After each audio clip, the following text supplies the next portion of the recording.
as the Zimbabwe, that country, edges ever so close to the elections next month, presidential candidate Saviour Kasukuwere has promised a national healing summit and a $1 billion fund for Gukurahundi victims should he win the elections. Between the years 1983 and 1987, an estimated 20,000 people from Matabeleland and parts of the Midlands in that province in Zimbabwe were killed by government forces in an operation codenamed Gukurahundi. The former Zimbabwe minister joining me now for a conversation on these proposed plans.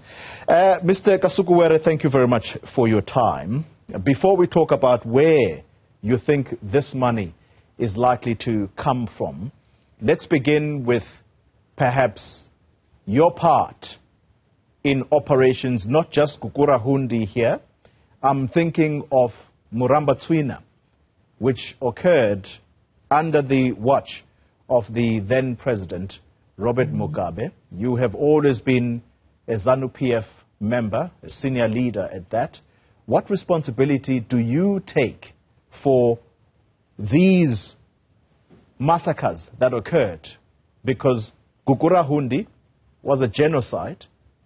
Murambatsvina was yet another blight in Zimbabwe's democratic history.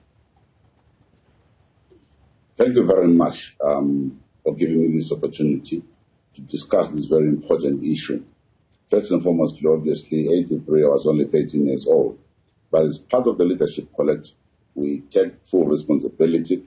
And this was shown when the two leaders, President Nkomo and President Mugabe, sat down and signed the Unity Accord, which brought a cessation to the hostilities that were causing a lot of damage to people, to infrastructure, and so forth in Matabeleland. But I have proposed in my manifesto, and this is point number 2 in our 5-pillar program, to say the most important thing that Zimbabwe must handle is reconciliation. And this reconciliation stems also from the other activities where people were injured, people were affected by violence from 2000 to today. This includes the Murambatsvina. This even includes the latest victims of the 20 August 1, which are covered in the report done by President Montande. And in that report, he also talks about compensation. But we've sat down and said, to heal our country, we can't deny the fact that a lot has happened between us. And to the extent that there is so much hatred and anger in our people. Well, starting with the material issue, we need to ensure that we bring our people closer to each other by acknowledging the mistakes and by promptly moving to set up a fund which will compensate, equalize development in our country, and ensure that we can heal the differences as well as the wounds of the past. Perhaps before we race ahead, people will probably be keen to know whether you are in a position to offer an apology here and right now for what has happened in your country. And I think perhaps in your years where you were now someone who's alert to the political establishment and some of what has occurred, Murambatsvina is in my mind. Do you apologize for the atrocities that occurred? Indeed. Collectively, we owe our people an apology. Collectively, we have a lot to atone for. Collectively, we accept mistakes. And it is based on that I'm saying, let's find resolutions to the pain that is in our country and rebuild our bridges, heal the wounds, and move our country forward. Why now? Why should people not dismiss this as an election gimmick on your part? Well, I'm not saying this lightly. I've been in the government, I've been in the system. I was the youngest person in that system for a very long time. I sat, I listened through, I educated myself, and I understand from the other side how also people feel. And I think that is so critical. In my view, we need to resolve this matter because I have understood the pain in our society. I know the thinking of the government, and I know that perhaps the generations before us who might be culpable might not have the guts and courage to bring this matter to a conclusion in a responsible manner. We, some of us who have been in there, who listened and understood. I served in that Politburo when most of the founders of our struggle were in there.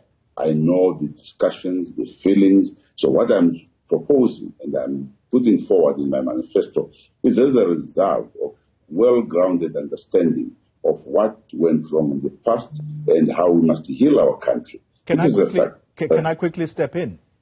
You're saying yes. That you sat in the Politburo and you are well aware of the discussions that occurred there.